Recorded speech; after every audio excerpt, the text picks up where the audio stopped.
ఆమేన్. హల్లెలూయా.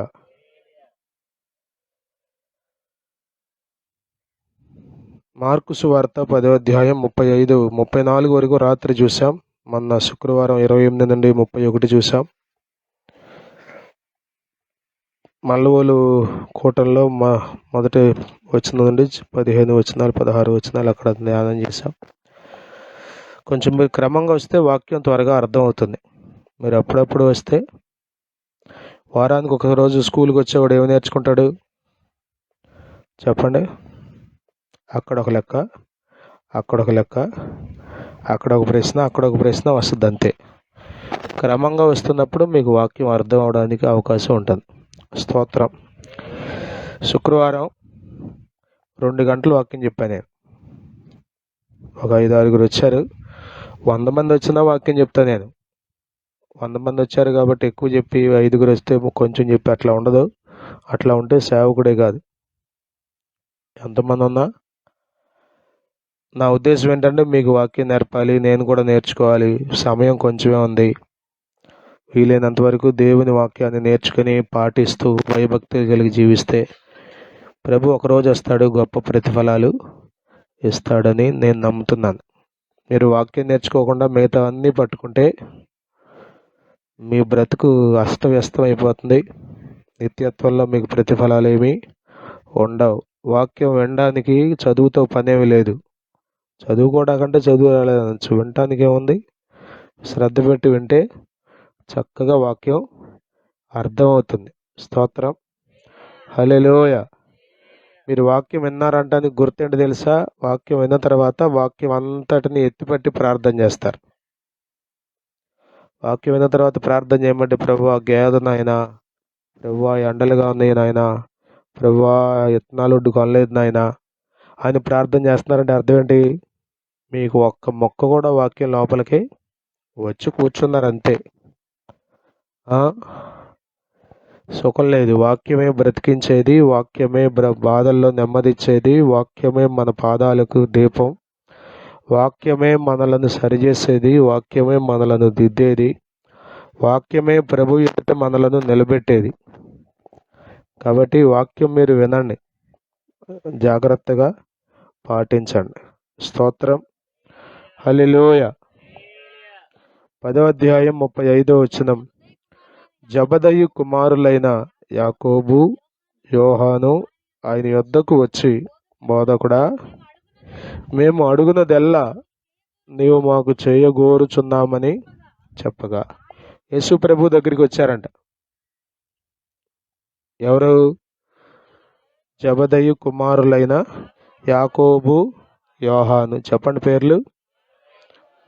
యాకోబు, యోహాను. తండ్రి పేరు జబదయి, తల్లి పేరు సలోమి.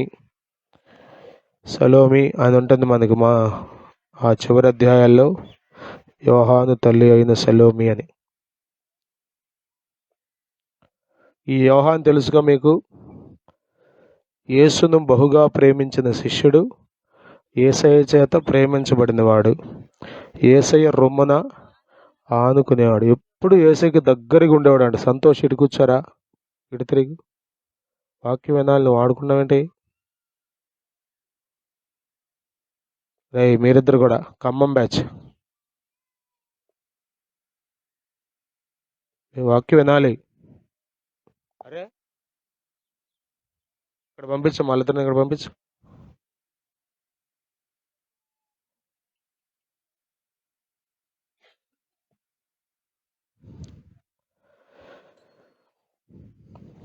జబదయి సలోమిలకు 2 కుమారులు, యాకోబు, యోహాను. ఇద్దరు యేసు ప్రభు శిష్యులే. సమస్తాన్ని విడిచిపెట్టి యేసు ప్రభుని వెంబడించిన వాళ్ళే. మత్తయి సువార్తలో ఈ అంశం ఎలా ఉంటుందంటే, తల్లి దేవుని దగ్గరికి వచ్చి అడిగినట్టుగా ఉంటుంది, ఇక్కడేమో వారే అడుగుతున్నట్టుగా ఉంది. సరే, ఏదేమైనప్పటికీ యేసు ప్రభు దగ్గరికి వచ్చి అడుగుతున్నారు. వారి కోరిక, మనసులో ఉన్నది చెప్పుకుంటున్నారు. దేవుని స్తోత్రం. హల్లెలూయా, హల్లెలూయా. ప్రభువు దగ్గరికి వచ్చి మాట్లాడడం మీరు నేర్చుకోవాలి. కొద్దిమంది కంటే ఎన్ని సంవత్సరాలన్నా ప్రార్థన చేయడం రాదు. ఎన్ని మాటలు చెప్తారో, పొట్ట కోస్తే బోల్డ్ అంటే గుట్టలు గుట్టలు మాటలు. కానీ ప్రార్థన అంటే మాత్రం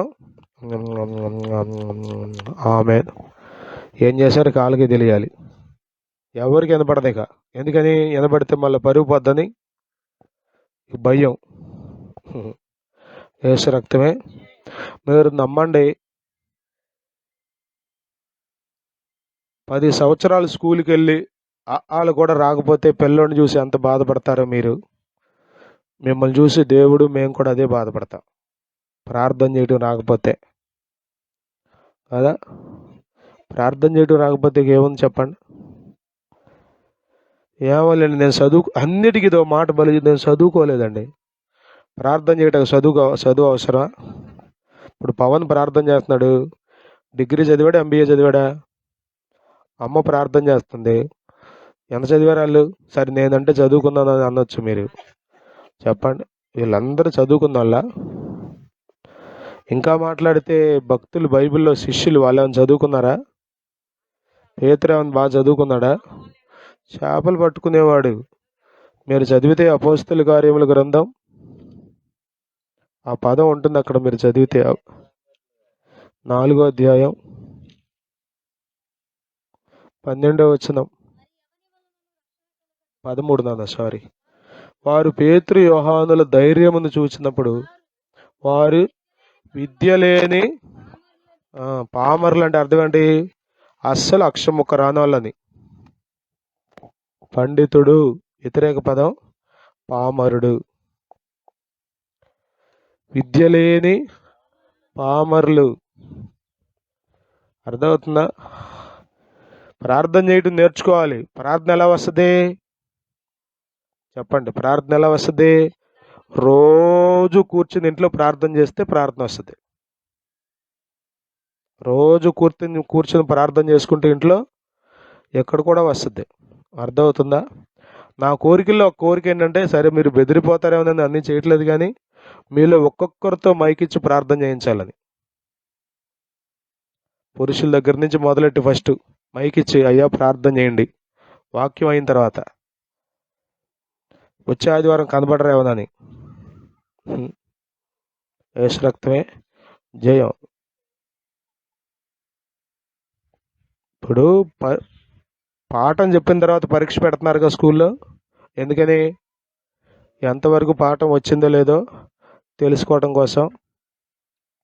ఈ సంవత్సరం 10th క్లాస్ వాళ్ళకంటే ఇప్పుడే ఈ నెలలోనే పరీక్ష, అంటే ఫస్ట్ పరీక్ష పెట్టేసేసి వాళ్ళు ఏ గ్రేడ్లో ఉన్నారో ముందు చెక్ చేసి వాళ్ళని బట్టి వాళ్ళని డివైడ్ చేసి గ్రూపులుగా చదివించాలంట. ఎంత జాగ్రత్త! చదువుకోవటం కోసం, బాగుపడటం కోసం. మరి దానికంటే గొప్పదిగా ఇది టెస్టింగ్ ఎక్కడుంది అసలు? పురుషుల్లో ప్రార్థన చేయమన్నాం అనుకోండి, కబుక్కుని పవన్ ఎత్తాడు. ఆయన కూడా ఎత్తేది ఎందుకంటే మిగతా వాళ్ళు ఎత్తరని. చెప్పండి, ఇక అంతేనా? మర్రి చెట్టు నీడలో అంట ఏ చెట్టు పెరగదంట. పెరుగుద్దా? ఎందుకని? ఇక ఆ నీడే మిగతా వాటిని పెరగనేవాళ్ళు. ఇప్పుడు పవన్ ఒక్కడు మూలాన్ని మిగతా వాళ్ళు ఏం చేస్తున్నారు?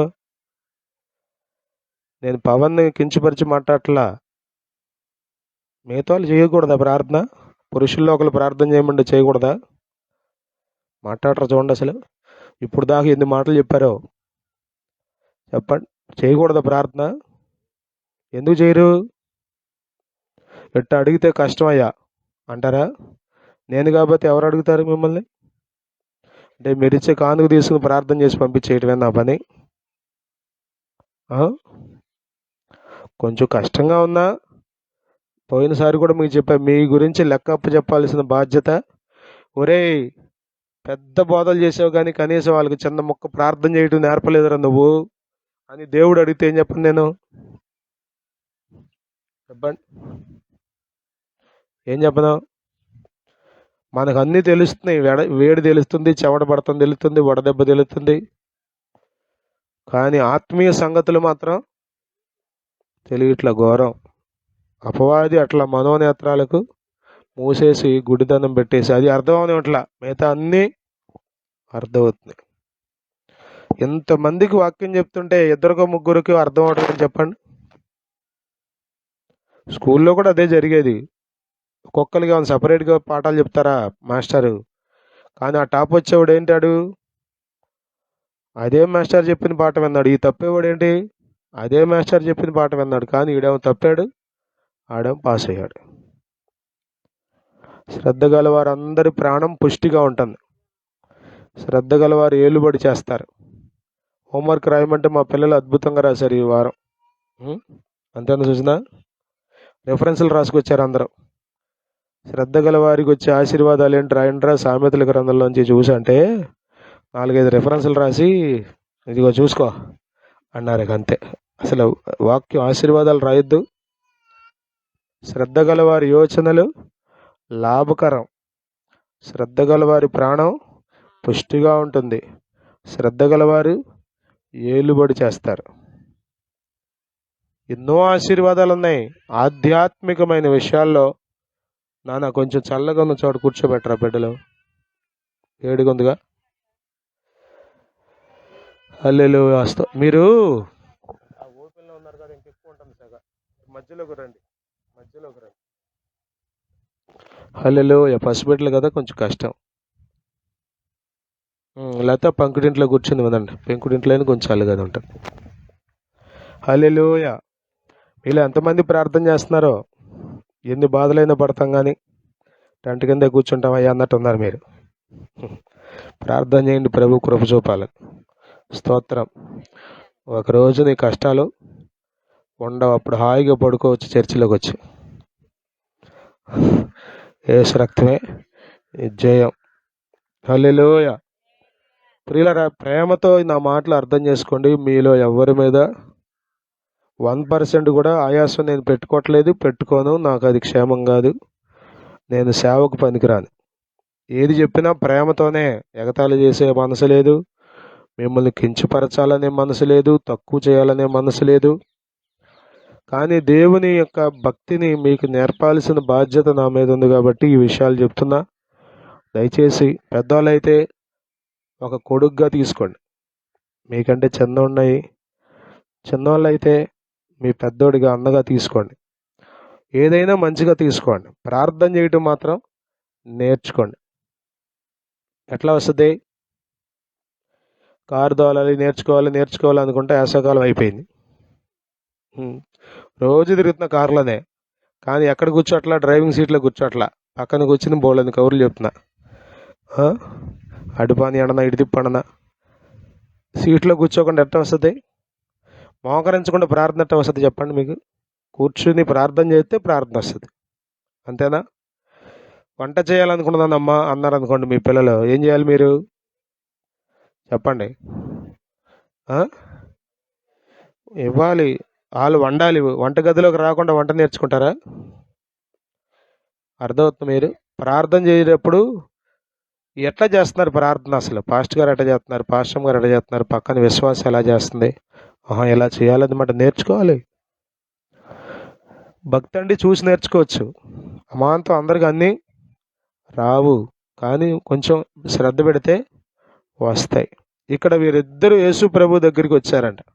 వచ్చి అడుగుతున్నారు, అయ్యా బోధకుడా, మేము అడుగునదెల్లా నీవు మాకు చేయగోరుచున్నామని. కదా, మన కోరిక కూడా ఇదేగా. అడిగిందంతా చేయాలనుకో మనం. ఏమన్నంటే అడుగు ప్రభువా, మత్తయి సువార్త 7వ అధ్యాయం 7వ వచనంలో నువ్వు చెప్పావుగా, అడుగుడి మీకు ఇవ్వడును అని వచనం కూడా ఎత్తి మరి అడిగి చెప్తాం. అడుగునదెల్లా చేయగోరుచున్నామని. ఇది మనిషికి ఉన్న సహజమైన కోరిక. దేవుని దగ్గరకు వచ్చి ప్రార్థన చేస్తే దేవుడు మా ప్రార్థన విని సహాయం చేయాలని మనందరం కోరుకుంటాం. ఇందులో తప్పేమీ లేదు, పాపమేమీ కాదు. దేవుని స్తోత్రం. హల్లెలూయా.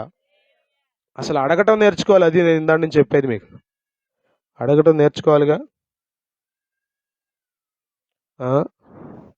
నేర్చుకోకపోతే ఎట్లా చెప్పండి? దయచేసి చేతులు జోడించి చెప్తున్నాను, ప్రార్థన చేయటం నేర్చుకోండి.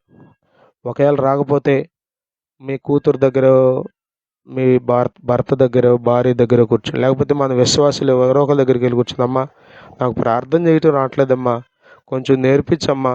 అడగండి, తప్పేముంది? నేర్చుకోవడానికి వయసుతో సంబంధం లేదు. అర్థమవుతుందా? అంబడి బ్రాహ్మణయ్య గారు మీకు తెలిసే ఉంటుంది, చనిపోయాడు. ఆయన ఎంపీగా చేశాడు మచిలీపట్నానికి. 70 సంవత్సరాల వయసులో పీజీ కట్టాడు ఆయన. 70 సంవత్సరాల వయసులో ఎంఏ అనుకుంటా రాసి పరీక్షలు రాశాడు. నాగాలాండ్ కుక్కపట్ల వారిపాలెం ఆయన్ని. 70 సంవత్సరాల వయసులో ఈ బాధ్యతలు లేవా, ఎంపీ, మెంబర్ ఆఫ్ పార్లమెంట్. కానీ ఆయనకేంటి, చదువుకోవాలని కోరికంట. తప్పే ఉంది?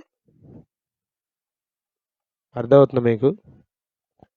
నేర్చుకోవడం తప్పేమీ కాదు. ప్రభు మీకు సహాయం చేస్తాడు. మీకు ఒక మాట చెప్పనా,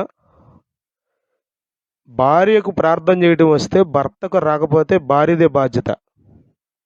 నేను నా పాటికి చేసుకుంటే వెళ్ళిపోతానయ్యా, వస్తే వస్తాడు, పోతే పోయాడు, నాకు సంబంధం లేదంటే తాట తీస్తాడు నేను. భర్తకు ప్రార్థన వచ్చి భార్యకు రాకపోతే బాధ్యత లేదా చెప్పండి. పెళ్ళైన వాళ్ళు చెప్పండి. భక్తి నేర్పొద్దా నువ్వు? భార్యకు నేర్పొద్దా? భర్తకు నేర్పొద్దా? కూర్చోబెట్టి అయ్యా ఇట్ట ప్రార్థన చేయాలి, నువ్వు కూడా చెయ్యి, ఒకవేళ తప్పుంటే నేను సరి చేస్తాను, మన ఇద్దరమేగా ఉన్నది. చెప్పండి. ఎందుకు చెప్తారో? 11:30కి భోజనం అంటే 11:30కి పెట్టేస్తున్నావు కదా. ఉదయమే 5:30కి టీ మా తాత అండి 5ంటికే లేచి టీ తాగేవాడు. ఆయనే కాసుకుని రేపటికి అంటే తెల్లారికి ఎవడు పెడతాడు పాలు, ఈ రోజే రెడీ చేసుకుని సిద్ధం పెట్టుకుని ఉండేవాడు. అన్ని జాగ్రత్తే. భౌతికమైన విషయాల్లో మనకి ఎంతో శ్రద్ధ, టీ దగ్గర నుంచి అన్నీ జాగ్రత్తగా. భక్తి విషయాల దగ్గరికి వచ్చేసరికి చాలా తేలిగ్గా లైట్గా తీసుకున్నాం మనం, శోచనీయం. ఇక్కడ చూడండి, వీళ్ళు అడగడం తెలుసంట. ఎవరి దగ్గరికి వచ్చి అడుగుతున్నారు అంటే ఎవరిని అడగాలో వాళ్ళకి తెలుసు. దేవుని స్తోత్రం. ప్రార్థన ఎవరికి చేయాలి? దేవునికి చేయాలి. ఎవరిని అడగాలి మనం? హల్లెలూయా. పిల్లలకు కూడా మనం ప్రార్థన చేయడం నేర్పాలి. సంతోషం వింటలేదురా నువ్వు, వినండిరా. మాట్లాడుకోవటం కాదు నాన్న, తప్పు, వినాలి. మేము అడుగునదెల్లా నీవు మాకు చేయగోరుచున్నామని కోరిక ఉండాలిగా. ఊరికి అడుగుతున్నాం, ఇస్తాడు లేకపోతే లేదు. ఊరికి అప్లికేషన్ పెట్టాం, జరిగితే జరుగుద్ది, లేకపోతే లేదు. ఎట్లా ఉంటుంది అట్లా? అనేది జరగదు. ఏదో ఇచ్చాములేండి, జరిగితే జరుగుద్ది అంటే జరిగితే జరిగినట్టే ఉంటుంది, ఇక జరగదు. అది ఒక బలమైన కోరిక. అందుకని ప్రభు ఏం చెప్పాడో తెలుసా? ప్రార్థన చేసేటప్పుడు అడిగినవి పొందుతున్నామని నమ్మి. దేవుని స్తోత్రం. హల్లెలూయ. నమ్మకుండా దేవుని దగ్గర నుండి మనం ఏమీ పొందుకోలేం. దేవుని స్తోత్రం. హల్లెలూయ. ఈ వచనాలన్నీ చెప్పాలనుకున్న టైం అయిపోయింది. కాబట్టి ప్రార్థన చేయాలి, మనం అడగాలి, దేవుణ్ణి అడగాలి. అర్థమవుతుందా? మీరు మనుషుల్ని అడగటానికి అలవాటు పడ్డారు అనుకోండి, దేవుణ్ణి అడగలేరు, దేవుడు కూడా మీకేమీ చేయలేడు. కొద్దిమంది ఊరికి అన్ని మనుషుల దగ్గరికి పోవడం. పిల్లలు, చదువుకునే పిల్లలు జ్ఞాపకం చేసుకోండి. మీకు చదువు అర్థం అవట్లేదా? దేవుణ్ణి అడగండి. ప్రభువా నాకు ఫిజిక్స్ అర్థం అవట్లేదు. ఏంటి ఫిజిక్స్ దేవుడికి తెలుసా అనుకున్నారా? ఇప్పుడు నేనున్నాను, మ్యాథ్స్ తెలుసు నాకు. ఎంతవరకు తెలుసు? హై స్కూల్ సెక్షన్ వరకు తెలుసు. ఇంజనీరింగ్ వాళ్ళకి మ్యాథ్స్ చెప్పమంటే ఏదన్నా వచ్చిన లెక్క అయితే చెప్తా, కానీ అన్నీ చెప్పలేదు. కానీ ప్రభువుకి సర్వకృపానిధివి హల్లెలూయా. హల్లెలూయా. రాగాలు తీస్తే టైం లేదు, కానీ ఆయన అన్నీ ఎరిగినవాడు, అన్నీ తెలిసినవాడు, సంపదల గని, బుద్ధి జ్ఞానముల సర్వ సంపదలు ఆయన యందు గుప్తములై ఉన్నాయి అంటాడు కొలస్సీ పత్రికలో. ప్రియులరా, కాబట్టి దేవుణ్ణి అడగండి. అర్థమవుతుంది? బుర్ర చెడగొట్టుకోకండి. నాకు బాగా గుర్తుంది, నేను డిగ్రీ చదివేటప్పుడు మాకు అసలు ఫిజిక్స్ క్లాస్ జరగలేదు. ఒక్క క్లాస్ కూడా జరగల. నోబెల్ కాలేజీలో చదువుకున్నా నేను. ఒక స్థాయికి వచ్చిన తర్వాత మీకు పెద్దగా కూర్చోబెట్టి పాఠాలు చెప్పరావు. మనమే చదువుకోవాలి అవగాహన చేసుకుని. ఇంజనీరింగ్లో 7th క్లాస్లో కూర్చోబెట్టి పాఠం చెప్పినట్టుగా చెప్పరావు. అంతేనా హేమంత్? చెప్తారా? హేమంత్ ఉన్నాడా? చెప్పరావు. అయినా కానీ ఏం చేయాలి? చదువుకోవాలి. నేను డిగ్రీ చదివేటప్పుడు మరి నమ్మడప్పుడు చర్చ్ అక్కడ మంది, ఆ ఫిజిక్స్ పరీక్ష రోజే వెళ్ళా, చర్చికి వెళ్ళి ప్రార్థన చేసుకున్నా. నాకు తెలుసు ఖచ్చితంగా పాస్ అవునని. ఒక్క మొక్క కూడా చెప్పలా. చదువుతుంటే కూడా నాకు ఎక్కట్లా. అన్ని సబ్జెక్టులు బాగా వచ్చినాయి మార్కులు. ఇది ఎట్లా వస్తాయో అసలు అందుకని ప్రార్థన చేసుకున్నా. లిటరల్లీ ఐ క్రైడ్ అంటూ ద ఫీట్. దేవుని దగ్గరికి వెళ్ళి మందిరంలో కూర్చొని ప్రార్థన చేసుకుని వెళ్ళి పరీక్ష రాశా. మా అమ్మకు కూడా తెలుసో లేదో తెలియదు కానీ ప్రార్థన చేశా. మీరు నమ్మండి, దేవుడు పాస్ చేయించాడు. అసలు ఒక్క క్లాస్ కూడా పాఠం చెప్పలేదు. ఒక్క పరీక్షకు ఒక్క ప్రశ్న కూడా చూసి ఎక్కడ రాయలా, నేనే సొంతంగా రాశాను. దేవుడు మంచి మార్కులు ఇచ్చి పాస్ చేయించాడు. దేవుని అడగొచ్చా? దేవుణ్ణి అడగాలి. మీరు మనుషుల దగ్గర అడిగితే మిమ్మల్ని మనుషులు చులకనగా చూస్తారు. డబ్బులు అడిగారు అనుకోండి, దరిద్రుడి కింద చూస్తారు మిమ్మల్ని. ఏదన్నా డౌట్ అడిగారు అనుకోండి, పెద్ద ఏమీ తెలియనివాడి కింద, చేతగానోడి కింద చూస్తారు. కానీ దేవుడు అట్లాంటి వాడు కాదు. మనం అడుగుతుంటే ఆయనకు ఆనందం. నా బిడ్డ నా దగ్గరికి వచ్చి అడుగుతున్నాడు అని. హల్లెలూయా, హల్లెలూయా. బా, డైరెక్ట్గా అడిగేయచ్చుగా, కానీ వచ్చి అడుగుతున్నారంట. అయ్యా మేము అడుగునదెల్లా అంటే ఏంటి? ఏది అడిగితే అది మాకు చేయగోరుచున్నా. హల్లెలూయా, హల్లెలూయా. దేవుడు అడిగిన వాటన్నిటినీ చేస్తాడండి. హల్లెలూయా. నేను ముగిస్తున్నాను. అడగటం నేర్చుకోండి. నేను ఇవంతా చెప్పాలనుకున్నా, అవట్లేదు, టైం సరిపోవట్లేదు. 12 అయిపోయింది. టైం ఏం పరుగులు తెస్తుంది. సమయం ఒక్క నిమిషం కూడా వ్యర్థపరచాలని నాకైతే లేదు. అదే సమయంలో మీ పరిస్థితి కూడా నేను అర్థం చేసుకోవడానికి ప్రయత్నం చేస్తాను. హల్లెలూయా. కాబట్టి ప్రియులారా, అడగండి. దేవుని అడిగితే ప్రభు మనకు సహాయం చేస్తాడు. అడిగినవన్నీ ఇస్తాడు ఆయన. హల్లెలూయా.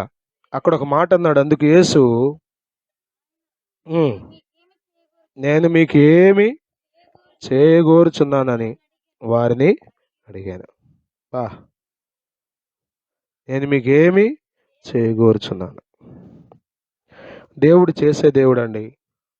హల్లెలూయా, హల్లెలూయా, హల్లెలూయా, హల్లెలూయా.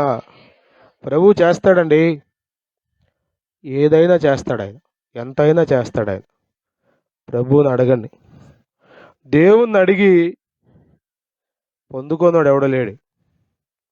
విశ్వాసంతో మీరు దేవుని దగ్గరికి వస్తే దేవుడు మీకు అన్నీ ఇస్తాడు. చాలాసార్లు మనకున్న సమస్య ఏంటంటే నమ్మం దేవుణ్ణి. నమ్మినట్టుగా మనుషులు కనబడతాం కానీ నిజంగా మనలో విశ్వాసం ఉండదు. మనలో ఉన్న విశ్వాసాన్ని ప్రభు చూస్తాడు. ఇదిగో ఆ నలుగురు అంట మంచం దించేశారంట, పైకప్పు తీసి. యేసు వారి విశ్వాసమును చూచి. ఎవరికి కనబడుతుంది? ఆ ఇంటో ఆయనకో లేకపోతే ఇటు పక్కన ఉన్న వాళ్ళకో బహుజన సమూహాలకో వారి విశ్వాసం కనబడదు, కానీ యేసై కనబడదు. మీలో ఎంత విశ్వాసం ఉన్నదో ప్రభు చూస్తాడు. అర్థమవుతుందా? ప్రభు చూస్తాడు. దానికి తగ్గట్లుగా దేవుని కార్యాలు ఉంటాయి. దేవుని కార్యాలు అందరికీ జరగవు. ఎంతోమంది అడుగుతున్నారు, కానీ ఎందుకు అందరూ పొందుకోవట్లేదు అంటే, అడిగిన వాటిని పొందుకోవాలంటే కూడా దానికి ఒక కృప ఉండాలి. దేవుని బిడలుగా మనం తగిన జీవితం చేస్తే, దేవునికి విధేయులమైతేనండి, దేవుడు కూడా మనకు హానర్ ఇచ్చి, అంటే గౌరవాన్ని ఇచ్చి మన మాట వింటాడు ఆయన. మనమేమో దేవుడు అంటే లెక్క లేకుండా బ్రతికి, చెప్పండి, కొద్దిమందికి అసలు ఏమీ లెక్కలేదు.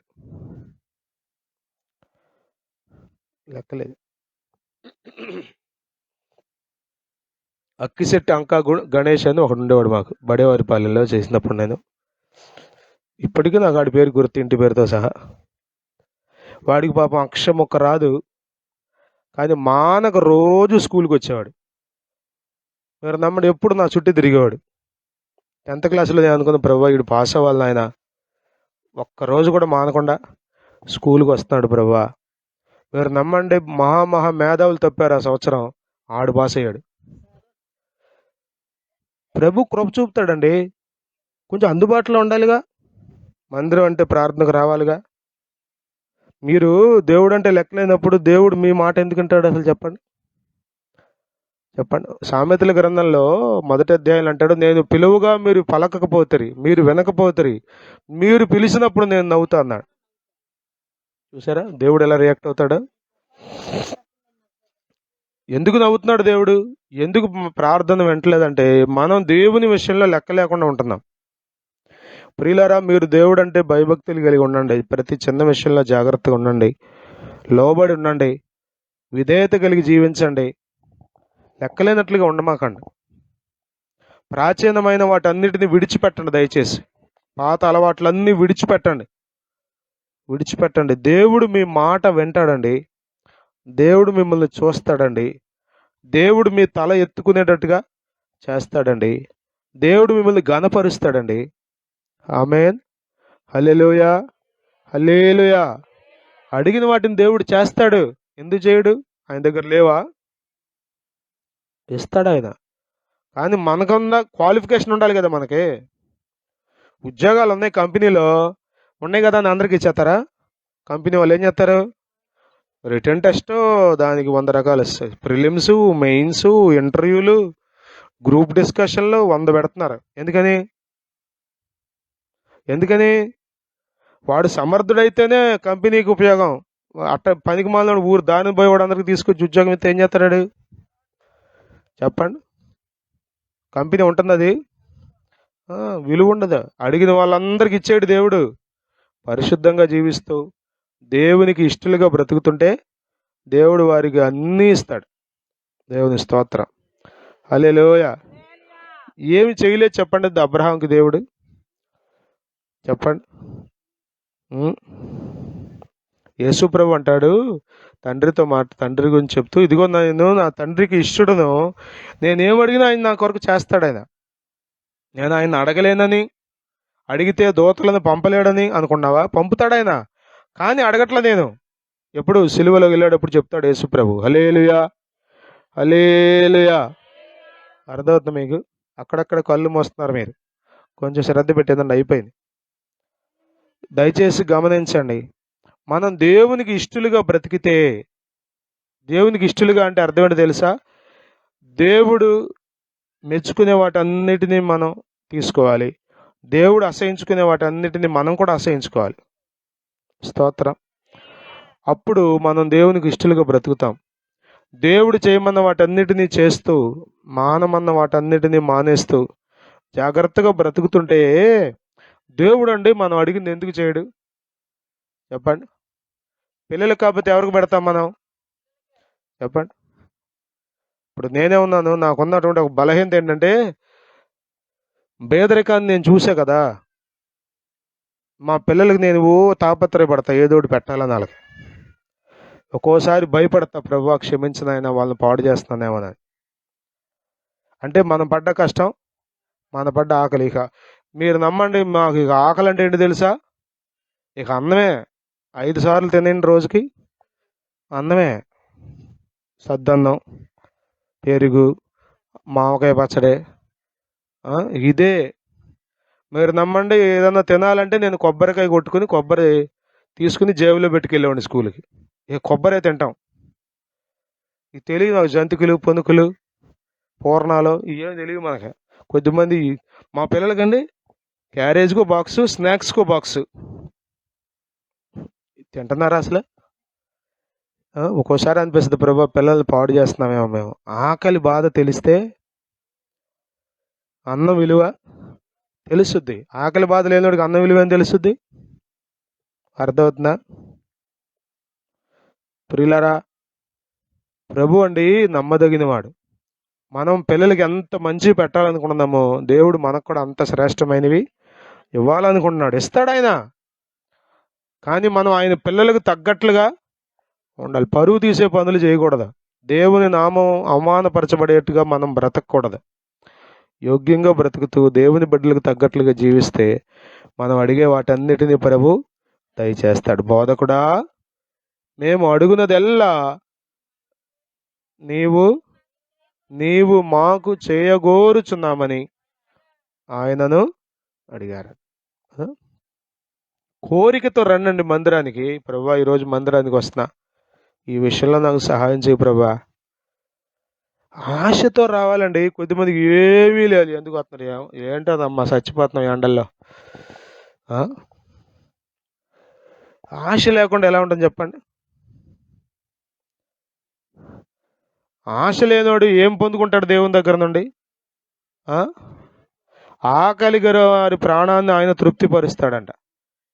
దుప్పి నీటి వాగుల కొరకు ఆశపడినట్లు దేవా నా ప్రాణము ఆశ.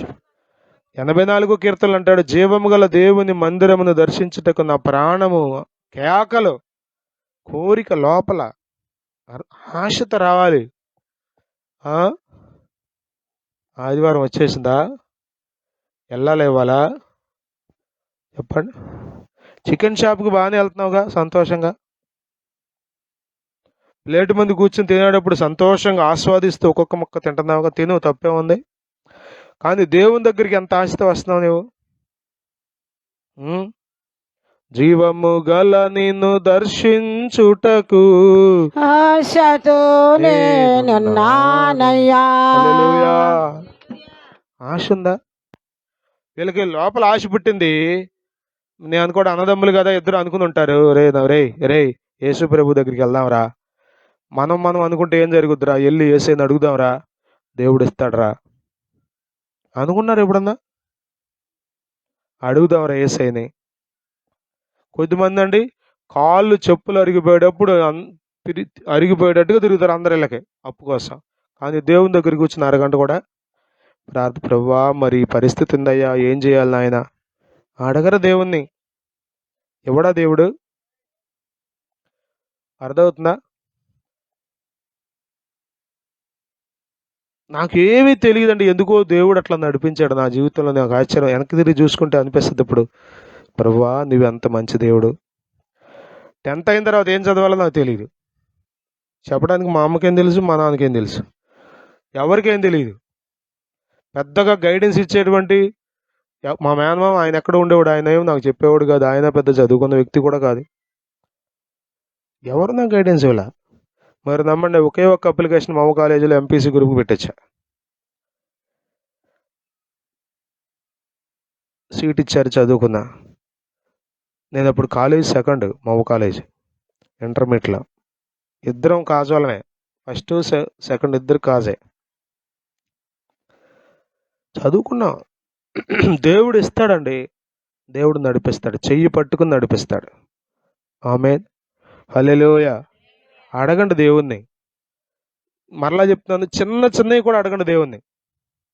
ఇగో సూది గురించి అడిగిందండి ఒక చిన్నపిల్ల. సండే స్కూల్ టీచరు అడగొచ్చమ్మా అంటే, ఇదిగో యేసయ్యా మా టీచర్ గారు చెప్పారు, గౌన్ చిరిగిపోయింది, ఫ్రాక్ కుట్టుకోవటానికి సూది లేదు, దారం లేదు అని అడిగిందంట. మీరు నమ్మండి, బందర్లో ఈ పిల్ల అడిగితే ఫిన్లాండ్లో హైని అమ్మగారితో దేవుడు మాట్లాడాడంట. హల్లెలూయా చెప్పండి ఒకసారి, హల్లెలూయా. కొద్దిమంది అక్కడక్కడ కళ్ళు మోస్తున్నారు, అందుకని ఇంకో గంట చెప్దామని నిశ్చయించుకుని చెప్తున్నా. నా తప్పేం లేదు, వాళ్ళ మీద పడండి వెళ్ళి, బాధ ఏమైనా వస్తే. వినండి, ఇక్కడ ఆమె అడిగితే బందర్లు ఎవరు లేరా సూది దారం ఉన్న వాళ్ళు? ఎక్కడ మాట్లాడండి దేవుడు? ఫిన్లాండ్లో మాట్లాడంట. చూపించండి పిల్లని దేవుడు ఆమెకి. ఎవరో తెలుసా మనం ఆరాధించే దేవుడు? మీరు నమ్మండి, ఆ దేశాన్ని విడిచిపెట్టి, అక్కడ ఉన్నటువంటి సంపదలు విడిచిపెట్టి, బంధువుల్ని విడిచిపెట్టి, రక్త సంబంధికుల్ని విడిచిపెట్టి హైని అమ్మగారు ఇక్కడికి వచ్చేసింది. బందరం ఇక్కడికి వచ్చేసి ఇక్కడే చచ్చిపోయింది, సమాధి అయిపోయింది. ఒక చిన్న పిల్ల చేసిన ప్రార్థన ఇప్పటికీ ఎన్నో వేల మంది అనాథలను పోషిస్తుంది. అర్థమవుతుంది? మనం ఆరాధించే దేవుడు ప్రార్థనలకు జవాబిస్తాడు. చిన్న ప్రార్థనలే కావచ్చు, మీరు చిన్నవాళ్ళే కావచ్చు. ఒకవేళ నాకులాగా పెద్ద వాక్యాలు తెలియపోవచ్చు మీకు, కానీ చిన్న ప్రార్థనలు. అర్థమవుతుందా? ఇప్పుడు పిల్లలు ముద్దు ముద్దుగా ఊరికి అమ్మ నాన్న ఏదో చిన్న చిన్న మాట్లాడుతూ ఉంటారు. ఎట్లా ఉంటుంది? మురుసుకుపోద్ది ప్రాణం మంది. ఇక వాళ్ళ నోటెంకే చూస్తూ ఉంటాం. మళ్ళా ఏదో ఒక రకంగా అడిగించుకుని మరి మాట్లాడించుకుంటాం. ప్రభువు కూడా మనం మాట్లాడుతుంటే అంత మురుసుకుంటాడు ఆయన. దయచేసి ప్రార్థించండి, అడగండి దేవుణ్ణి. చిన్న చిన్న విషయాలైనా అడగండి. షూస్ లేవా ప్రభా? షూస్ లేవు నాయన. ఫీజు కట్టాలి నాయన. లేదు ప్రభా, అది ఆయన చెప్పి చిన్న చిన్నవి అడగండి. కేవలం భౌతికమైన వాటినే కాదు, ఆత్మ సంబంధమైన సంగతులు కూడా దేవుణ్ణి అడగండి. ప్రభు మీకు దయచేస్తాడు. ఆమేన్. ప్రార్థన చేసుకుందాం.